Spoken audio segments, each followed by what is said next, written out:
Hello and welcome to Cycling Fashion Week, the world's only podcast that looks at cycling purely from its superficial vantage point. My name is Tony, and I will be your host this week. Alex is off, so this week we have Warren and a special guest co-host, Italian Alex. Welcome to the podcast, Alex. Thanks, Tony, and thanks, Warren. I'm a big fan and friend of the pod, and happy to be here co-hosting with you guys tonight. Great. We love having another Alex in, and one that doesn't just speak Italian but has some Italian blood. Yeah, and it's funny that I should be subbing in for Alex too, because there's been a couple instances where I'm out riding, and people will ask me like, "Oh, are you the Alex from Cycling Fashion Week podcast?" And I'm like, "No, that's not me." But it's happened twice, and I'm always flattered because I always agree with Alex's takes, and I appreciate the phonetically correct pronunciations of Italian words. So shout out to Alex Yeah, for all of the proper Italian pronunciations on all the words. Love it. yeah. I don't know what Italian's going to be going on in this episode, but if anything comes up, we'll defer to you to make sure it's pronounced correctly. I'll do my best. I think we got to get into a hot topic. Rightfully so. We get sent emails, DMs, chats on the group ride about topics that have been hot in cycling for years, and people want us to establish the sort of final rule, the final say on it. So recently, we got a DM from a Toronto cyclist asking us to put to bed the socks over or under leg warmers debate. Now, I'm gonna let everyone in on this that this podcast was my brainchild. I'm not gonna take away from Ward and Alex's incredible work and what they do. And to be honest, they do a lot more than me in the podcast. But as the de facto supreme leader of cycling fashion, I am going to state here and now that the answer is socks under leg warmers. I know we're going to have some takes from my co-hosts here, but it doesn't matter. My answer is the answer. It's socks under leg warmers. Done. So I'm just gonna say that first of all, I agree with you, Tony. But I think either last year or the year before, I got a little curious of what it would be like to put socks over leg warmers. And I in my mind I was like, oh, I'm showing off more of my sock, get some color in there, maybe it'll look okay. And so I put on a colorful pair of socks over my leg warmers, and I felt ridiculous the entire ride. I felt like my pajamas or my jeans were tucked into my socks. I felt like I was like back in like middle school or something. And like I just felt like I felt goofy. Like I was extremely self conscious the entire ride, which isn't a bad thing because I'm aware of what I'm wearing and I'm making sure I look good. And I just felt like I looked terrible. And I don't remember 100%, but I think I actually may have tucked them back under my leg warmers halfway through the ride because it just felt, and that was like just purely aesthetic reasons. Like I've never seen somebody pull it off well, and I certainly couldn't. And if I can't pull it off, I just don't think it can work. I've never tried it. So, kudos for you, for trying it, I guess. It's something I haven't tried and I won't. But and now, Alex, this is your first shot at a take on Cycling Fashion Week. This will determine whether you are asked on again in the absence of a co-host or a host. Let's hear what you have to say on this topic. Yeah, and I think this is why you guys need me to even out the dynamic here. I think it's kind of serendipitous that this is the episode of all episodes to bring me on because this is on my side also the hill that I am willing to die on. And I am a socks over tights person. I am team socks over Oh, tights. I know, and it's funny that I got brought on for this episode because I was the one a couple weeks ago who DM'd Cycling Fashion Week Pod the picture of my socks over my tights, calling it that your socks should go over your leg tights, and I got owned in the poll. It was majority tights or leg warmers over socks. And I think that if you're wearing like boot covers or booties or anything like that, like tuck the socks in, it should just be like the shoe cover and then the leg warmer or the tight. But if you've got socks and you've got like some thin leg warmers going on, then the socks should come over top. I don't know. I just think if you've got like a nice white sock and dark leg warmers. The sock over top, it just has like a nice appeal to it. It just looks stylish to me. I've seen some Belgian riders. That's always like the socks over tights backup that everyone uses. Belgian riders that have ridden with their socks over. I just think it's a nice look. Now, admittedly, I know that forever it's always been leg warmers over or tights over, but you know what? It's a new generation, a new way of thinking, and I just think it looks a little cooler. And like Warren said, you got to show those socks off. So I am going to continue to wear my socks over my leg warmers. One trend I have noticed, though, which I think is funny, is I've seen a couple people amongst like the more savvy, stylish riders that will, I don't know if they're like made this way or if they deliberately tuck them in, but some people will like tuck their leg warmers or like end them where their sock begins. I don't know if you guys have seen that. I don't what? Like the leg warmer will like, or the tight will like end at one point, and then they have their socks pulled up all the way, and the sock continues. It's almost like the leg warmer's cropped. I've seen a couple people with that, and I So don't are know they if wearing knee warmers? they're not knee warmers, no, because they go like beyond the knee. I don't It's know. like a 7/8 length thing, or so maybe they're getting him hemmed. Who knows? I mean, this throws a whole wrench into the discussion, right? Because a large portion of it for me, and I'm a knee warmers guy. We've determined that. Actually, I didn't wear them today, but today was pretty close to a good knee warmers weather day for a ride. I just went full shorts, but I could have done knee warmers. Part of my disdain for it is that like sense of the way it sort of like looks over top as it like engulfs the last bit of your thing, that just something doesn't right, because typically it's sort of thicker than your sort of thin sock and stuff. So this is a wrinkle. If anybody's out there has, does this, has a hemmed or a 7/8 length tight or knee warmer, and can send us a picture of what Alex is talking about, that would be very appreciated at Cycling Fashion Week at gmail.com. Alex, I just have a quick question for you. Yeah, When you wear pants outside in the winter, like just walking around town, do you tuck your pants into your socks? that's like a look I've seen. Like that's like a very Canadiana Oh, like fuck. lumberjack thing. I have seen people like do that. It's not for me. Like that's not my aesthetic at all. I have seen that. I think it's like a pretty dated look, but I would never. No, not. I would never do that. Then why do you think it's okay on the bike? I don't know. It's just like it's a sports specific style. It just to me it looks right to have the sock over the leg warmer. I agree with what Tony was saying earlier though. Like if you have like if it's like bunching up, like the leg warmer or the tight is like really thick and like loose, and your sock goes over top and there's like scrunching up, and it's not like a clean like end of the sock and beginning of the tight, then it just looks kind of like hastily put together and like very shoddy looking. But if it's like clean, like the leg warmer is like skin tight and the sock goes over top and it's like also skin tight, I just think it's a clean look. Well, I don't want to get too long into this because you're wrong and I'm right, and Warren and I are right. And we are the hosts of this podcast, and we run all this stuff. So for the young lady that was asking us, as well as all the other people who were probably waiting with bated breath to know what we had to say, despite the guest co-host Alex's opinion, the answer is socks underneath your leg warmers and tights. So I think I'm just going to end it there, and I'm the host, so I can do it. You do what I say. I knew we'd have a problem with inviting a soccer fan on here. Well, that settles the debate. Next up is our weekly news segment. As you guys know, we talk about new releases, latest things that have come into the cycling world. This week, we have a new release from the godfather of stylish cycling, modern stylish cycling fashion, and that is Rapha.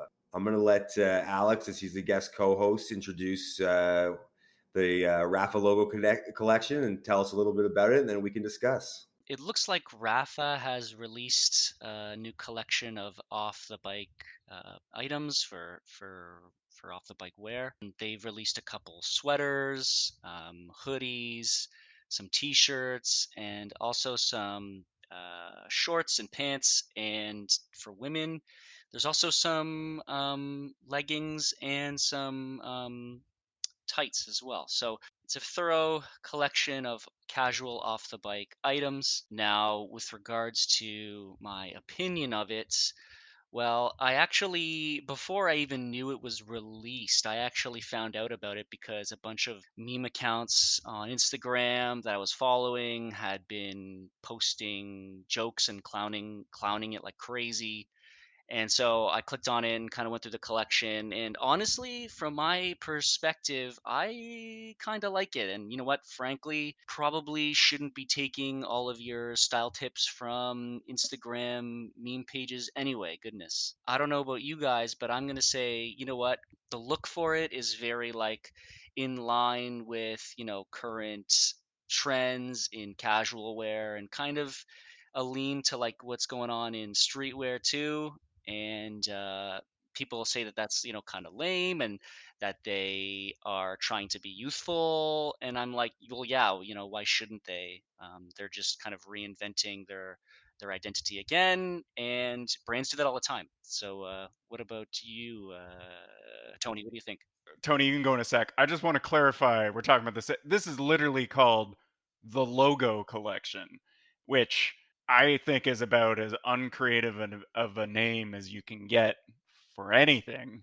I feel like we're looking at different things, but sorry, Tony, go ahead. I just want to clarify that for our listeners that this is literally called the Rapha Logo Collection. Yeah, I mean it's a sort of self-explanatory thing, but I like it. I mean, I've been on record that I like off the bike style.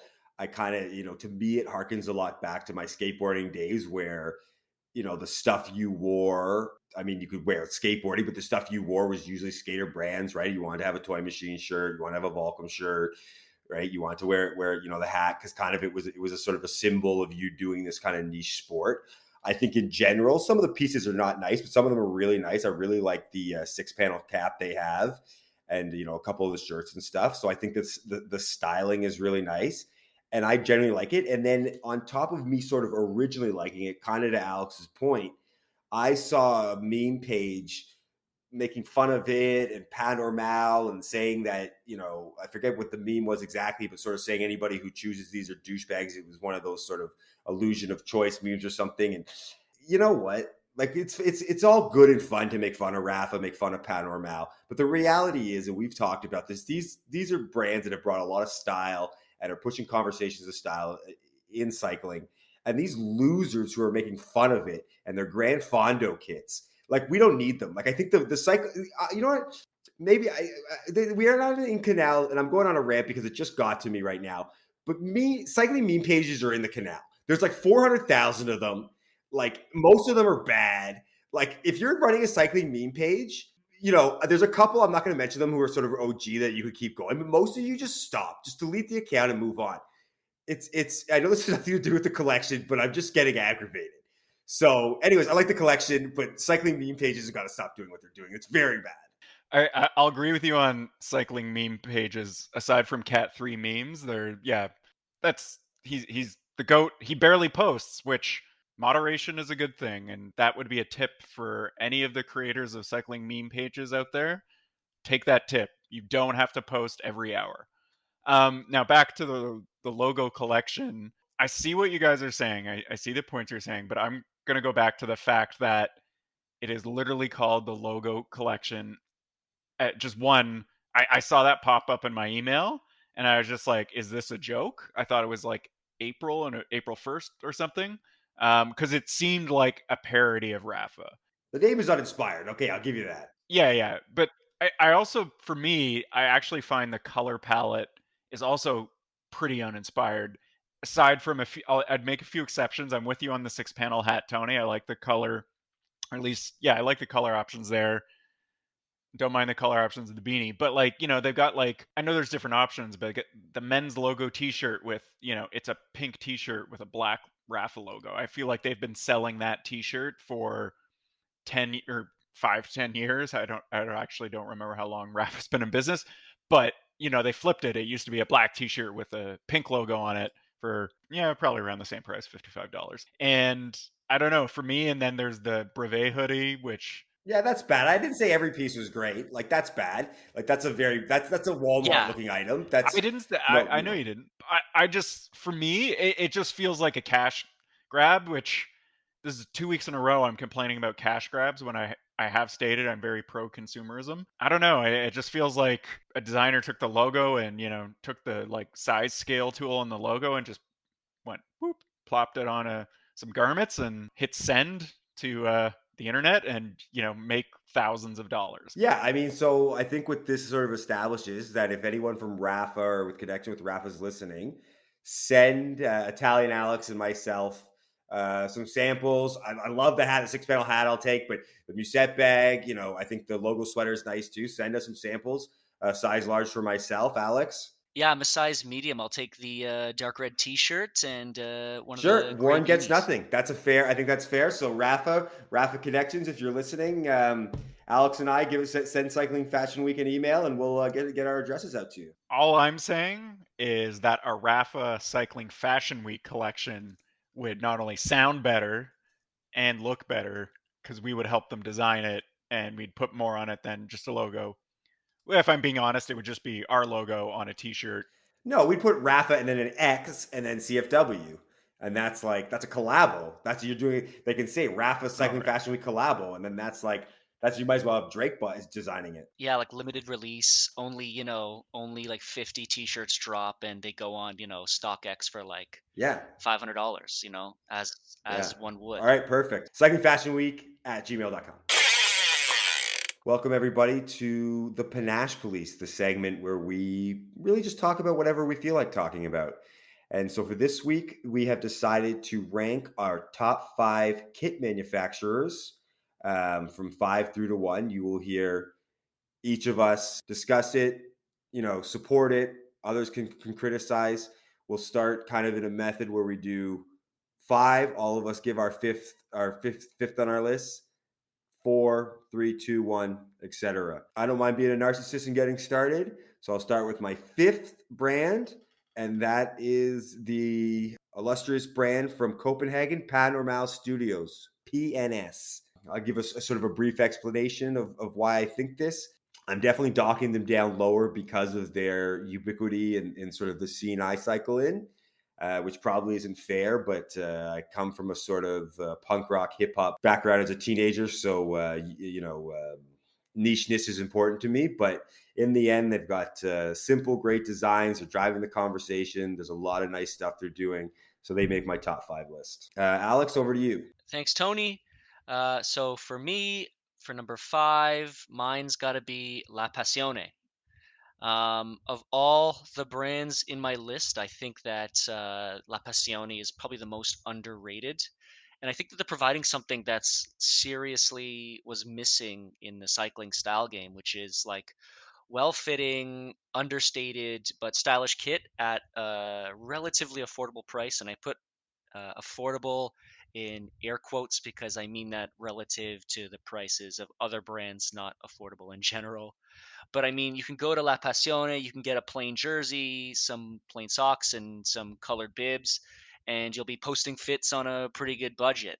And the only reason it didn't necessarily score higher on my list is really just because while it's understated and very sleek, sometimes I just feel like it can be a bit too plain, and there's not necessarily a lot of statement pieces in their collection. And that might be a positive to some people. Some people like to play it safe and just keep the colors mute. But I'm a little bit more bombastic with my kit. Oh, interesting picks. I was kind of expecting Tony and I to have a fair bit of overlap on ours. I should clarify, we haven't shared these number or rankings with each other beforehand, so this is happening in real time. We're just what we're discovering. My number 5, I'm gonna go with almost like a throwback, and it might be a bit of a controversial pick with the way cycling trends are going these days. Is my number 5 is a brand called Hunter Brothers Cycling from Australia.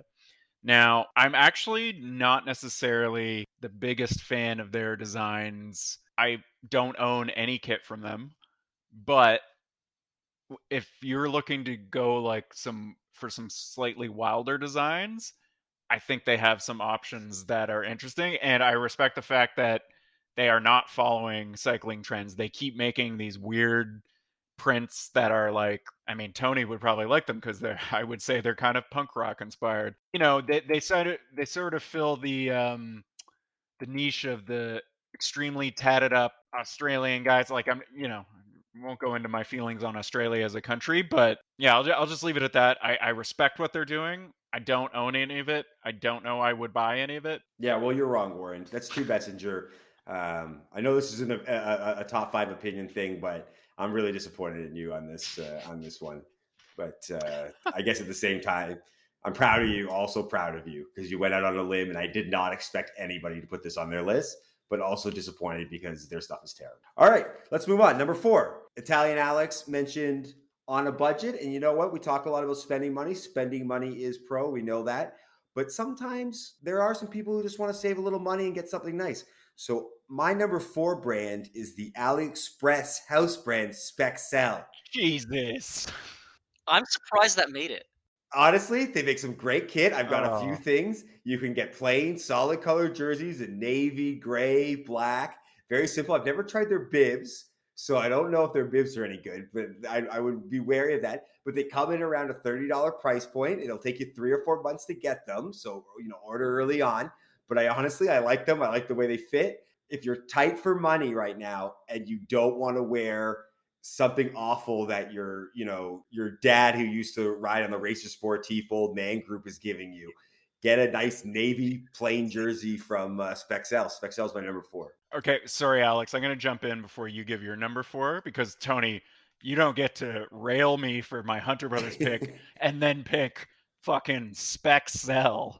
Like, are you kidding Trust me? People who know Spexel know Spexel. Those is a great pick. Listen, I own some Spexel kit myself, but if you're by picking Spexel, you are picking Pat Armel, you're picking Rafa, you're picking Map because that's all it is. Yeah, but at a $30 price for a jersey. So That's true. Wait times are long.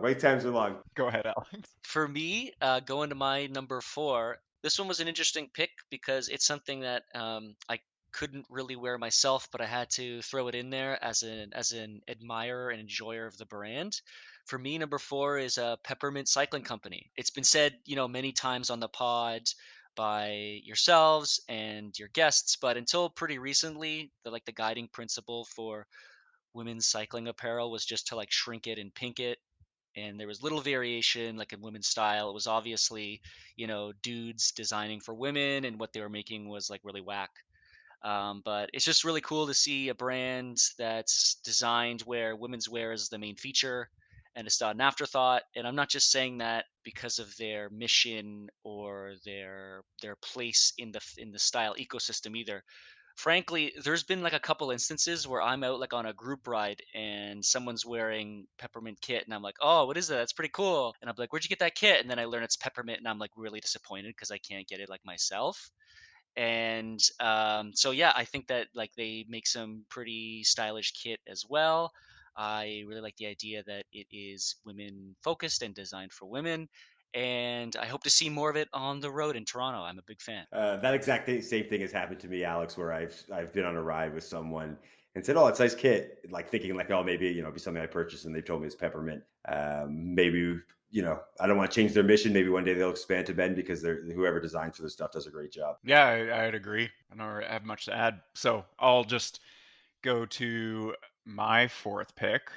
So coming in number 4 for me is Map. Now, that is because Map, I have a long personal history with Map. It was the first real jersey I purchased, or the first one when I was like consciously bought something for style. So Map was, for me, it was just the first time I bought a jersey because it looked good, and turns out it also performed really well. And from there, I've bought a bunch of kit from them over the years, and I haven't been as crazy about their designs in the last few years, but every now and again they just come out with a classic, a really good staple that works for anybody. And I have to give a shout out to their bibs, both in terms of looks. 5-6 years later, the color is like as deep. I have a pair of navy blue bibs that I've had for 6 years, and the color is as good as the day I bought them, and they're still as comfortable as ever. I don't know how many thousands of kilometers I put in those bibs, but I'm almost thinking I should have rated them higher as I'm talking about it. But yeah, Map's my number 4. Yeah, and it's interesting, Warren, that you should bring up like the aesthetic change in their jerseys. I mean, bibs are always going to be plain colors, but I've noticed too, like in the recent seasons of new apparel that they've dropped, they've kind of eschewed their inclinations towards like crazy patterns with, bright polarizing colors. And they've kind of gone like the pas normal attaque route where like their jerseys are just one color or like two colors, and aesthetically like they're very easy on the eyes, but I just find that it doesn't have that wow factor that it once did, where it was like I would see a jersey from Map and I'd be like, I have to have that jersey. It would be like Hmm. it would have like the world champion stripes with like the alternate colors, or there'd be like triangles all over it. Like I love that stuff, and I feel like they've kind of deviated from that. And Yeah. I'm hoping they bring that back. Yeah, I agree with you.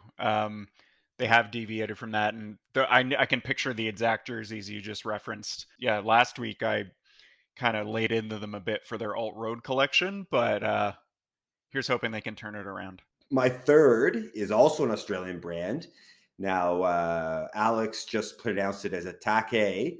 I have a feeling as Australians, they pronounce it Attacker. They do beautiful stuff, and they really have gotten into a wide range. They've got their A-line collection, which gives you that simple, solid color, little more affordable price point that really gives you, if you kind of want understated. And then they do a lot of collaborations. Some have been good, some have been bad. They've done Keith Haring, they've done Basquiat. That's the only ones off the top of my head, those artists, but I know they've done others. And some of them are really wild, really beautiful, really good if you've got a strong base collection and just need to want to have some sort of statement pieces for certain types of rides to sort of fill out your cycling wardrobe.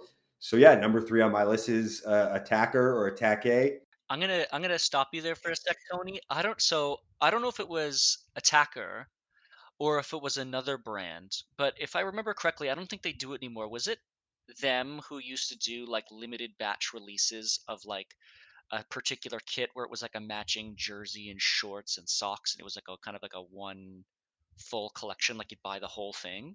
Yeah, they did that. The ones that I think off the top of my head are the Keith Haring and the Basquiat ones, but they've done others. Yeah, I think they still do it. I mean, I don't know. You got to, I guess, kind of keep up on their social media, but yeah, where it was essentially be one, you could buy the jersey and the bibs, and be one thing that was usually very sort of loud and bold, and they did it with other artists or other sort of themes of the collection.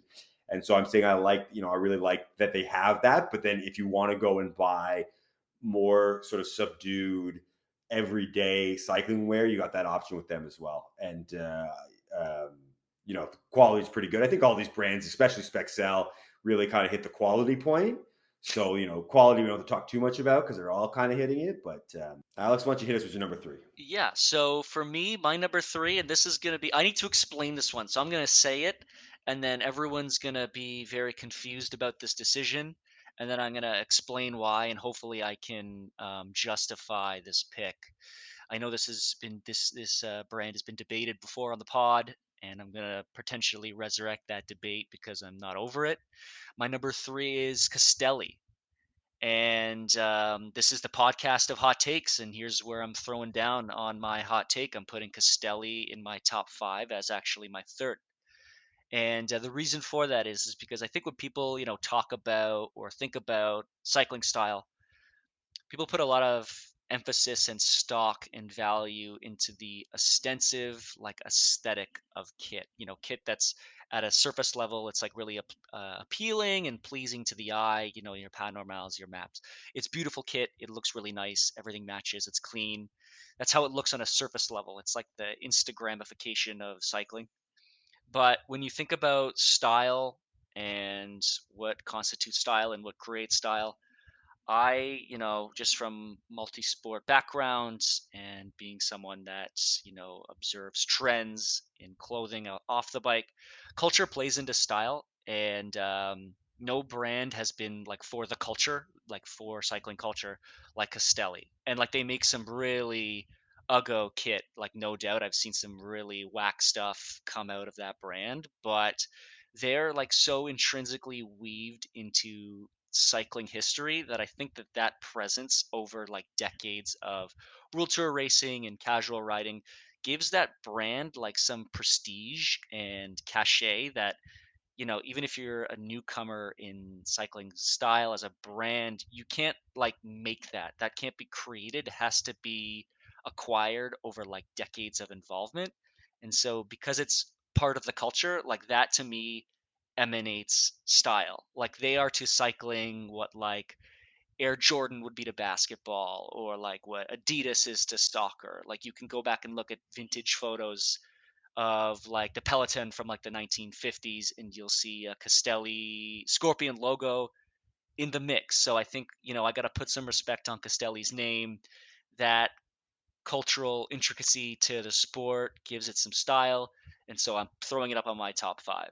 The only thing I'm going to say to that is if you're equating the Nike swoosh to a scorpion, I, I don't know what to tell you. That's the extent of my thoughts. Yeah, let's just leave that there. I think it was a good. I think it was a good take and a good defense, and I'm interested to hear their stuff. And I've had my issues with Castelli, but like I said, I like that they make me feel like a fat ass because I have to buy a size up in them than I buy in every other kit I've ever bought because their stuff so European fit. So I get to just no matter how much work I put on the bike and how much nutritious sort of low calorie meals I eat.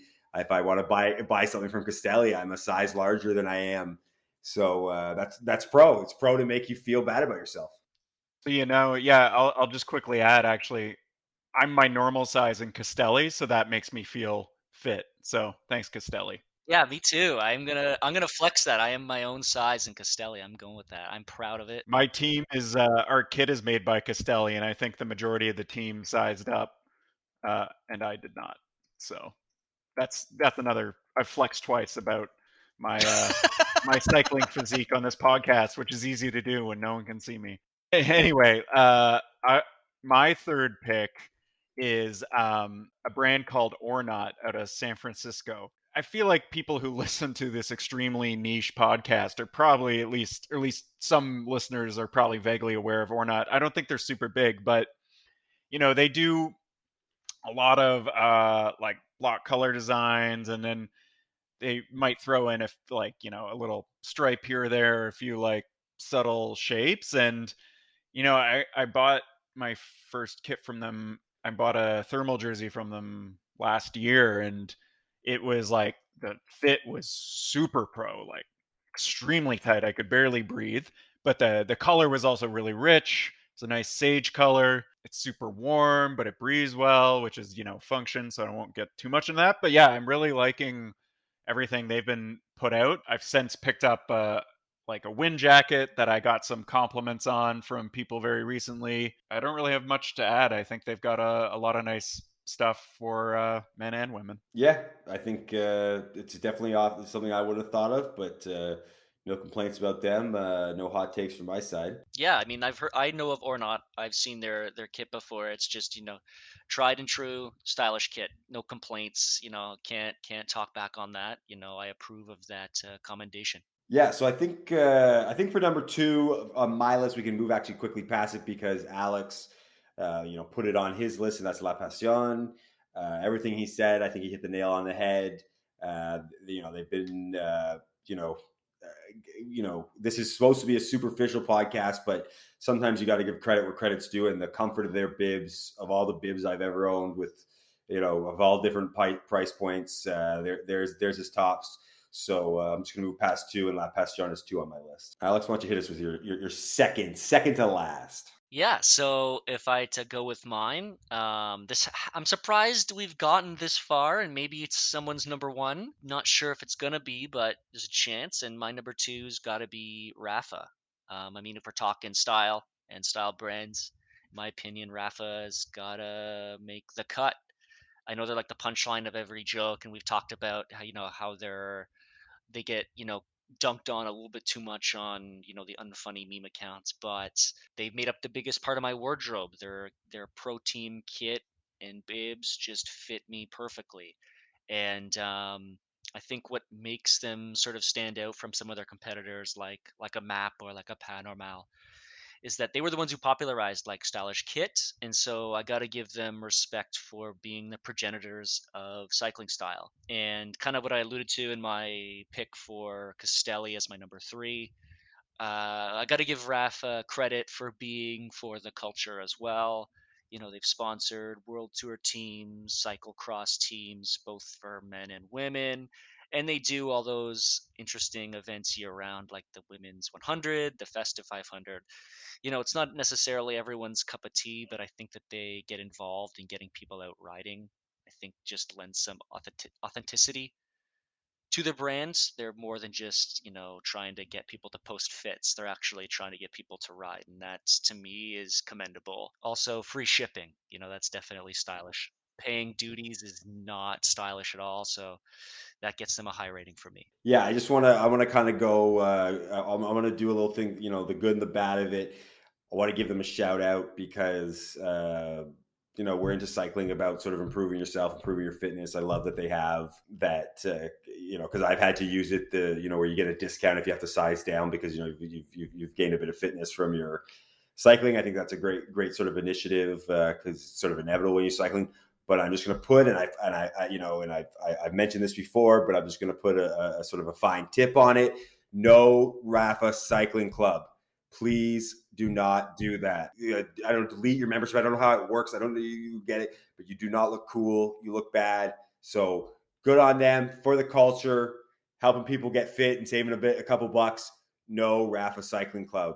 I'm not going to harp on this too much, but I'll only say that I believe French Alex threw Rafa into the canal in one of our first episodes, and as more time passes, the more I'm kind of aligned with him. As I used to own a lot of Rafa, and I don't really anymore, and it's kind of the extent of my thoughts on that. I actually, same thing with Tony. We don't have to spend much time on it because my number 2 is also La Passion, and yeah, you guys have said it all. I think Tony and I might end up having the same one too, but I think we do, but we'll see. But anyway, yeah, La Passion. If you don't know it, look it up. Yeah, again, so you know, it's 3 on, you know, on all 3 of our lists. So I think that you know, we had a discussion with it on the first episode, so I think everyone out there knows how we feel. And so my number 1, and I have a very strong feeling this is Warren. So maybe to save some time, we'll sort of skip by Alex and go to this.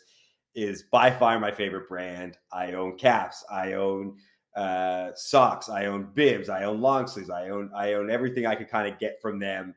They're a really niche brand. I think they're doing Panormal better than Panormal. They're British origin. Everything they've done, from their marketing to their style to their customer service, because I had some issues that they resolved very well. That is Albion. Albion is my number 1. I didn't have to think about this for more than a second. You know, I almost don't want to talk about this because we know we have a huge listenership here. And I sort of don't. I've only seen, besides myself and Warren, a couple other people wearing Albion out. So I sort of want to keep it kind of close to the vest. But for those who haven't seen it, they do great stuff. Simple, beautiful. They've just released a women's collection. You know, they've got great accessories. They were sort of the first that I got one of those, you know, phone pouches, fully waterproof. I even tested it, put it under a tap. Like it's great stuff. The colors go with me. You know, they've got great films on their website. You know, I'm kind of gushing, but absolutely love them. Top of my list. Yeah, Tony, you're correct. So sorry, Alex. I'll just jump in because mine is the same, and I also thought this would probably be the case when we were making these lists secretly on our own. I agree. I think Tony said it best. Albion is doing Panormal better than Panormal, and it's going to be sad once more people figure that out because I'll feel less special about myself, and you know that's some stuff I have to uncover in therapy. But for me, I think they're just. I look forward to every single release that come out because my bank account does not, because I almost always get something, whether it's a cap, leg warmers, arm warmers, jersey, bibs. Like I know they have a fall winter collection coming out soon. I am literally saving money in my account right now aside because I will inevitably buy something. I don't even know what it looks like. They literally sent out a blueprint drawing as a teaser, and I'm like, I'm in. Even your blueprints look good. Uh, Take my money, Albion. You are easily my number one kit choice. All right. That really settles the debate, but let's see what Alex has to say. Did you happen to choose Albion as your number one kit? You know what? I was hoping you guys chose the same one as me, and I don't know why, but I had this gut feeling that we all chose the same one, but I did not choose Albion. I respect the Albion choice. I think you guys said it best. They just make some really nice looking, interesting kit. It's unique and colorful without being too over the top. It's similar to its competitors without being like a replica or a knockoff. So I get the hype and I respect the brand, but for me, my number one has it's also kind of a boutique brand, but I gotta go with Team Dream Team as my number one. And Oh, I gotta go with Team Dream Team just because I think that they best like represent my like ethos when it comes to posting fits on the bike and off the bike, which is just to have fun with it. They're really playful with their patterns and their colors, and there's plenty of brands if you want to get some sleek earth tone, monochrome color kit, your navies, your beiges, your whites. Like if you want those standard colors, you got a million brands for that. But there's only one brand you can go to where you can get like lime green and electric blue bibs and jerseys with like crazy garish kaleidoscopic prints. Massive jersey. Yeah, they're so over the top and like bombastic that I just can't help but stan Team Dream Team. If you're going to be seen in spandex, you might as well go all the way with your colors and designs. And so I think that it just best represents, what I try to do when I'm on my bike, which is just to, don't take yourself, too seriously and have some fun with it. a lot. Yeah, honestly, a lot of respect for Team Dream Team. I've had some socks. That's sort of the abundance of it. But I just want to say to sort of put a little cherry on top of Alex's comment about that he likes to be out there. He does ride a Celeste Bianchi, which is the sort of bike version of being ostentatious and sort of saying, "Look at me, I'm an Italian Canadian who loves cycling, loves soccer." Celeste Bianchi is just the way to kick everyone in the teeth when you're riding your bike. So a Team Dream Team and a Celeste Bianchi, you won't miss them on the road. Also, just want to add about Team Dream Team too. That yeah, I also very much respect that choice. I have several pairs of socks from them. There's a good shop in Toronto called Dismount that carries some kit from Team Dream Team. Because I was gonna say it's like I like a lot of the stuff I see from them, but it seems impossible to buy anything from them because it's always sold out in seconds. But I do have a couple pairs of socks, and like I've never gotten so many comments on a pair of socks and the vibrance of the color than I have on that one pair of bright orange socks I have. I just want to make an acknowledgement because I thought of this as we were talking about all these colors with these solid when we were talking about all these brands with these solid colors is I just wanted to give almost like a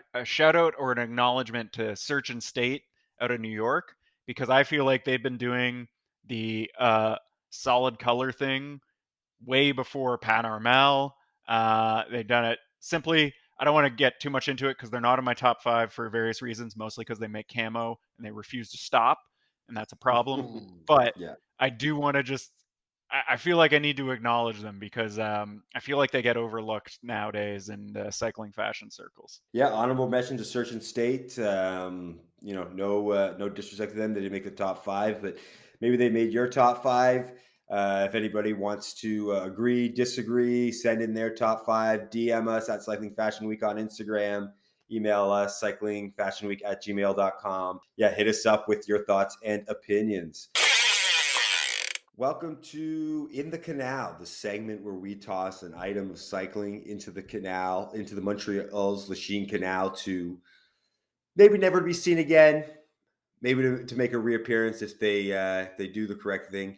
So I think it's only appropriate to start off with our guest co-host. And Italian Alex, why don't you tell us what you've got into the canal? Yeah, thanks, Tony. So, my what I'm throwing into the canal this week isn't necessarily a particular garment or component of cycling directly, but is more about conduct. And I think that, when it comes to on the bike poise, conduct definitely factors into style. You can have all the right clothes, dress yourself up all the right way, but if you're not conducting yourself the right way on a group ride or on a solo ride and your etiquette's off, then that just kills the vibe, and all that style you've accumulated has just been ruined. So for me, what I'm throwing into the canal is making a mess at the cafe stop, especially if you're on like a club ride. In that instance and you're with other people in a club, when you stop at the cafe, how you conduct yourself is a reflection back on the club, and you're sort of acting as an ambassador for the club.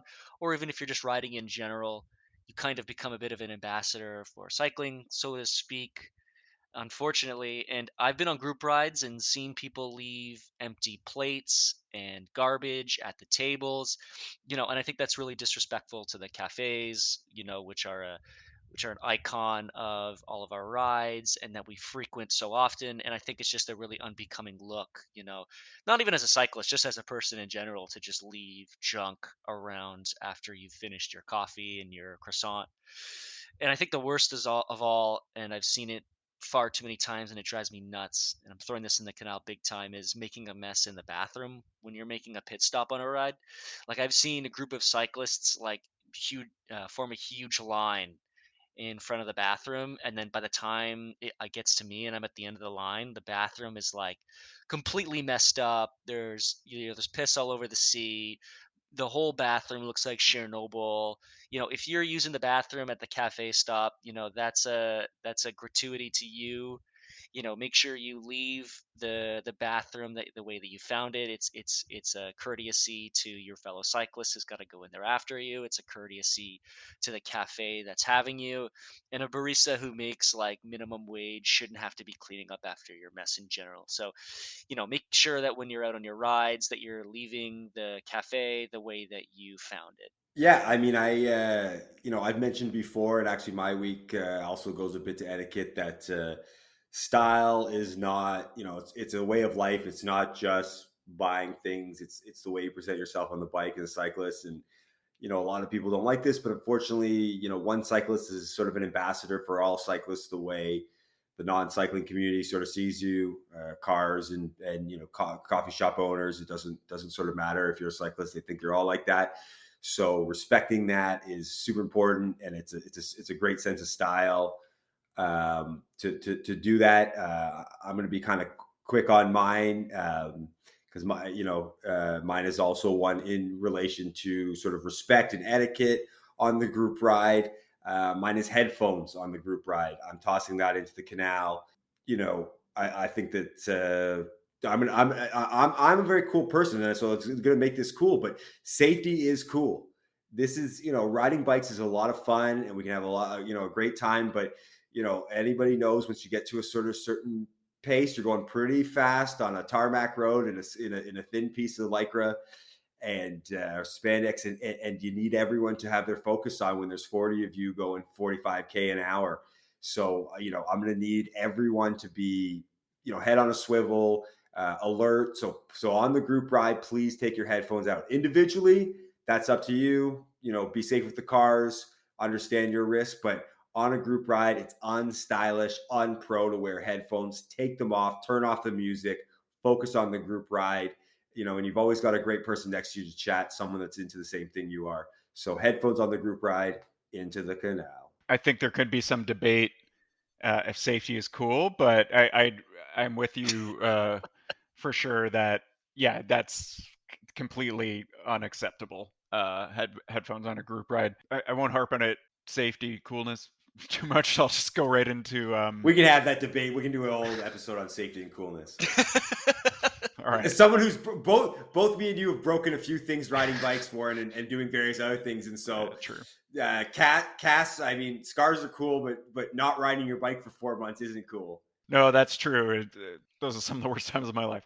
Okay, so for me, I'm gonna throw into the canal something I actually saw yesterday. So as I've mentioned or hinted at a few times on the podcast, is I dabble in racing cyclocross, which is a whole other can of worms in the cycling style spectrum, I think. But yesterday, I had a race. I saw a guy wearing leg warmers, and it was 10 degrees out, 10 degrees Celsius, which, Fahrenheit, I don't know what that is, but it's not that cold. So I'm going to throw wearing leg warmers in a bike race in the canal.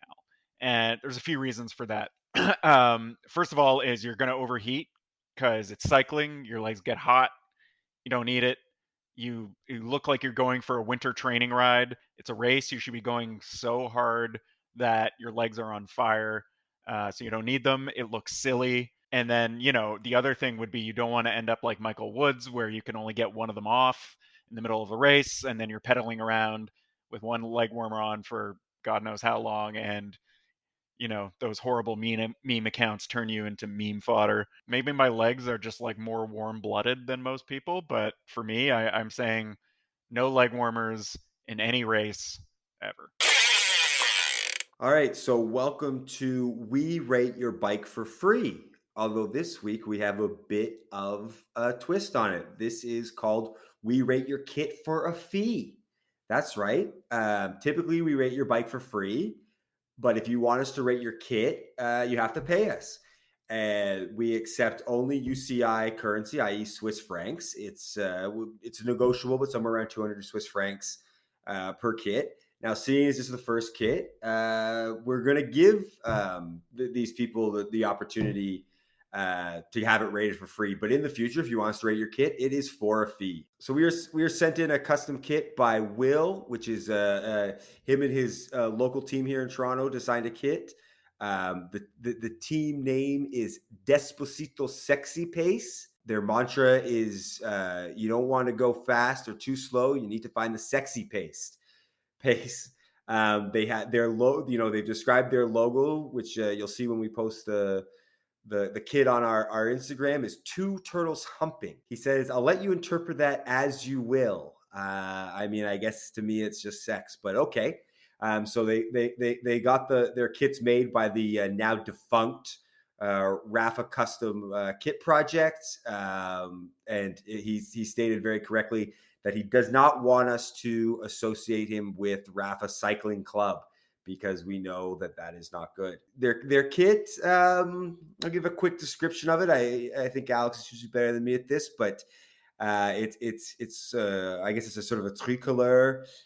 It's got three colors. I shouldn't say it's a tricolor, but it's got three colors. They've got a black, a white, and a sort of maroon armband, but these colors sort of sparsely hit in a lot of different spots. The pockets are black, the back is white, the front is black, the armband's white, the arm is maroon. So there's a lot going on here. They have a very handsome model, which I appreciate. Shout out to that guy. And gentlemen, I mean, we're used to rating a bike, so this is a bit of a change of pace, maybe a sexy pace even. But why don't we get right into it? And Warren, tell us what you think about this. So I'll start with the positives, which I think is the color palette. I think the white, I think it's black, or maybe it's a really dark blue, and then the maroon, all good color choices. Yeah, I can't really fault that. And even where they've selected to put it on the jersey, I'm good with that too. I'm not going to comment on the team name because, I think cycling team names are often based off of like inside jokes or personal things. So I can't really say too much about that. The logo with the two turtles humping, I'm glad he described it, because I didn't know what I was looking at when I looked at the logo. I don't know what to say. My name means rabbit home if you look it up in the dictionary, so I don't think I can comment too much on a logo of two turtles humping each other. If that works for your team, sure. 2 suggestions for improvement or criticisms or whatever you will. Is first of all, you're putting the maple leaf on the back pocket. Actually, you know what? I'm going to flip, because I was about to criticize them for that, but actually the way they've done it is better than the Canadian national team jersey, national champion. So you know what? Well done. You've done it better than Cycling Canada. Good job. So the one area for improvement, I would say, is how they've got Toronto written on the back of the the collar at the top and then Canada underneath. I'm personally not really a fan of writing your location of where you're based on your jerseys, and I get there's like some local pride there maybe or something. Yeah, otherwise Yeah, I mean, I actually disagree with you. I kind of like the Toronto Canada thing. I'm a repping your repping your spot type of guy, a little more than you, Warren. I think that the colors are great. I sort of disagree a little bit on you with the placement. I think there's too much. I think you should have just stuck with a white or a black or navy or whatever it is, hard to tell in this picture, and not had that sort of two-tone front to back. And I also think because they've got the turtle logo on the pocket, maybe the crest could have been the Despacito Sexy Pace and smaller, and then just left the large Despacito Sexy Pace in the back. There's just like, it's a little bit busy. There's a lot going on. I think they've got a lot of nice elements. Again, color palette's beautiful. I think choosing Rafa for this is actually sort of one of the nicer Rafa custom kits I've sort of seen, actually, because some of them have been bad. But I just think that they kind of put a little too much on. I think if they could have toned it down a little bit, if that front, if the front of the jersey was a little more sort of, had the Despacito Sexy Pace where the fucking turtles is, and then that was only on the back pocket, and then maybe you took the white on the back to make it black, and it was a little more sort of uniform. That's where I'd go. But so there's some improvements to be made, but overall it's a pretty good custom kit. I've seen some, I'm sure if people send in and are willing to spend their 200 Swiss francs with us, I'm sure there's going to be some pretty bad ones. So, good job, Despacito Sexy Pace. I mean, you guys have basically said all that needs to be said. I'm kind of with Tony on repping your city. I'm kind of a fan of it. So, I'm okay with leaving Toronto and Canada on the kit. It's pretty minimal in its placement, so it's not really like egregious in its position or in your face. It's pretty nondescript. I would probably go with one tone for the front and back. I don't know if I'd go two-tone black and white, but I could see how someone would like it, and that's like super personal, so it's not like an objective truth of how a custom kit should be designed. The Despacito Sexy Pace, the name, I mean, like, I think it's not, it is that based on the DM they sent to Cycling Fashion Week, it doesn't sound like it's a racing team. It sounds like it's a bunch of buddies that just like to kind of get together and rip around for fun. And so the name kind of has like that intramural sports vibe to it. Like this could also be the name of like a softball team or like a beer league soccer team. So I think in that sense, like it's an it's a fine name. There's nothing wrong with it. I'm sure that there's probably some inside reference where this comes from that escapes me that I'm not a part of that I can't comment on. For the logo, last but not least, I think that two turtles fucking, it's a little too horny for my personal preference. For your good Roman Catholic sentiment. Yes, I can't. I'm thinking about riding when I'm riding. I can't have any sexual themes placed in front of me. It's a sin. So I don't want to think about it too much when I'm on the bike. That being said, though, like objectively speaking, if you take the context out of what I'm looking at, the logo itself isn't particularly offensive. It looks, just like a regular logo. I actually thought before I realized what it was, I thought it was two cycling caps that were like stacked on top of each other, and I was like, oh, okay, that's like a decent logo. Two cycling caps fucking?